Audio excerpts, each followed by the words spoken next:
Hello student, welcome to my channel Ajay sir UP. और आपके लिए लेकर आ गए हैं एक वायरल पेपर जो बहुत ही इम्पोर्टेंट है। अगर आप ये पूरे पेपर को हल कर लेते हैं तो आपको 70 नंबर लाने से कोई नहीं रोक सकता। ये बहुत ही इंपॉर्टेंट पेपर है, वायरल है। जितने भी बच्चे कक्षा 10 विज्ञान की तैयारी करें उनके लिए वीडियो बहुत ही इंपॉर्टेंट होने वाला है।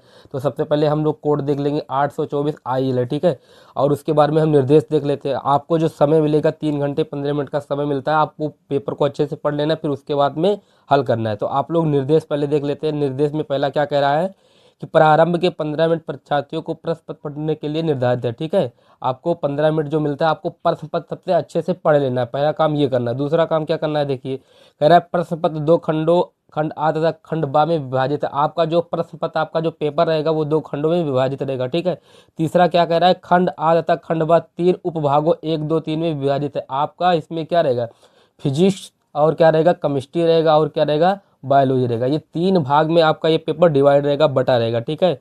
सबसे इंपॉर्टेंट हम देख लेते हैं चौथा है, ठीक है। ये जो कह रहा है आप देखेंगे प्रश्न पत्र खंड आ में बहुविकल्पीय प्रश्न। जो आपका खंड पहला रहेगा उसमें बहुविकल्पीय प्रश्न आएंगे जिनमें सही विकल्प का चयन ओमार उत्तर पत्रक पर नीले अथवा काले पेन से, आपको नीला अथवा काले पेन से क्या करना, भरना रहता है। और बाल पॉइंट पेन से सही विकल्प वाले गोले को पूर्ण रूप से भरना है। OMR उत्तर पत्रक पर उत्तर देने के पश्चात उसे काटे नहीं अथवा इरेजर अथवा व्हाइटनर का प्रयोग नहीं करें।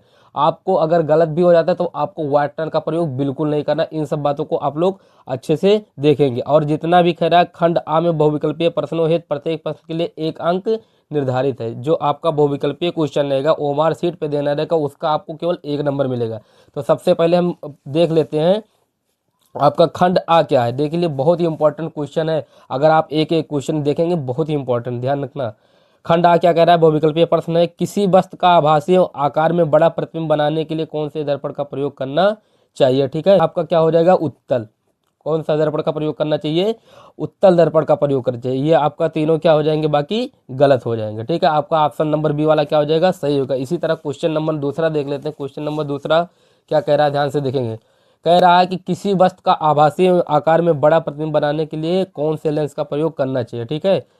किसी वस्तु का आभासी आकार में बड़ा प्रतिबिंब बनाने के लिए, ठीक। तो आप बड़ा किस में बनता है, आप ध्यान रखेंगे, बड़ा किस में बनता है, उत्तल लेंस में बनता है। किस में बनता है, उत्तल लेंस में। आपका ऑप्शन नंबर कौन सा सही हो जाएगा, पहला वाला ऑप्शन नंबर सही हो जाएगा। ये आप चीज ध्यान रखिए। आपको ये तीसरा क्वेश्चन बहुत ही आसान है, आप लोग इसको जानते ही होंगे। तीसरा क्वेश्चन क्या कह रहा है, आकाश के नीले रंग दिखने का कारण क्या होता है। मतलब प्रकाश, ये नीला रंग जो दिखता है उस किसके लिए दिखता है, उसमें क्या होता है। तो ये परावर्तन कह रहा है, अपवर्तन, विक्षेपण कह रहा है, प्रकीर्णन कह रहा है। तो प्रकाश का क्या हो जाएगा, प्रकीर्णन। तो आपका ऑप्शन नंबर कौन सा सही हो जाएगा, ऑप्शन नंबर सी वाला सही हो जाएगा, ठीक है। इसी तरह क्वेश्चन नंबर 4 देख लेते हैं कि प्रकाश की चाल अधिकतम होती है। तो आप लोग हमेशा पढ़े हुए किस में अधिकतम होती है, निर्वात में। तो आपका ऑप्शन नंबर क्या हो जाएगा, डी हो जाएगा। ऑप्शन नंबर क्या हो जाएगा, डी। प्रकाश की चाल जो अधिकतम होती है किस में होती है, निर्वात में होगी। ये ध्यान रखना, ये इंपॉर्टेंट क्वेश्चन है, ठीक है। ये इंपॉर्टेंट क्वेश्चन है, आप लोग इसका स्क्रीनशॉट ले सकते हैं, ठीक है। क्वेश्चन नंबर 5 देख लेते हैं। कह रहा है यदि 3 विभिन्न मानों में प्रतिरोधों को श्रेणी क्रम समायोजन में जोड़ा जाए तो उन सभी में निश्चित रूप से एक ही मान होगा, ठीक है। उन सभी में निश्चित रूप से एक ही मान होगा, कह रहा है। ऑप्शन क्या देख रहा है, देखते हैं हम। प्रत्येक प्रतिरोध के सिरों के बीच विभवांतर का, कह रहा है उनका मान 1 होगा। ध्यान रखना, विभवांतर होगा या प्रत्येक प्रतिरोध में उत्पन्न होने वाली उष्मा का या प्रत्येक प्रतिरोध में प्रवाहित होने वाली विद्युत धारा का। तो आपका ऑप्शन नंबर क्या हो जाएगा, विद्युत धारा वाला ऑप्शन नंबर क्या हो जाएगा, सी वाला सही होगा। इसी तरह क्वेश्चन नंबर 6 देख लेते हैं। क्या कर रहा है, कह रहा है किसी विद्युत परिपथ में किसी प्रतिरोध के सिरों के बीच विभवांतर की इकाई होती है। तो विभवांतर की जो इकाई होती है वो वोल्ट होती है। आप लोग पढ़े होंगे, जानते होंगे, ठीक है। आपका ऑप्शन नंबर कौन सा सही है, सी वाला सही है। इसी तरह क्वेश्चन नंबर 7 देख लेते हैं। क्वेश्चन नंबर 7 क्या कह रहा है, एक चुंबकीय क्षेत्र, ध्यान रखना, एक चुंबकीय क्षेत्र क्षेत्र के लंबवत स्थित विद्युत धारावाही चालक पर लगने वाले बल की दिशा होती है। तो बल की दिशा ये क्या होती है, हमेशा लंबवत होती है। तो आपका ऑप्शन नंबर सी हो जाएगा, इन दोनों दिशाओं के लंबवत। इसमें जो 2 दिशा होती है उनके क्या होता है, ये लंबवत होता है। अच्छे से ध्यान रखेंगे। तो क्वेश्चन नंबर 8 देख ले रहे हैं। कह रहा है एल्केनो का समान सूत्र होता है। तो आप लोग पढ़े होंगे इसका समान सूत्र क्या होता है, CnH2n+2, ठीक। ये आप लोग को पता होगा, कई बार आप लोग इसको पढ़ा भी होगा, ठीक है। तो ये खाली ओमार सीट पे देना रहता है। ये तो क्वेश्चन 1 नंबर के हैं, ये आप लोग इधर देख सकते हैं, ठीक है। इसी तरह क्वेश्चन नंबर 9 देख लेते हैं। क्वेश्चन नंबर 9 क्या कह रहा है कि निम्नलिखित में समजातीय श्रेणी है, ठीक है। समजातीय श्रेणी है, तो ये आपका हो जाएगा कौन सा, इसमें से हो जाएगा समजातीय श्रेणी पूछा है, ठीक है।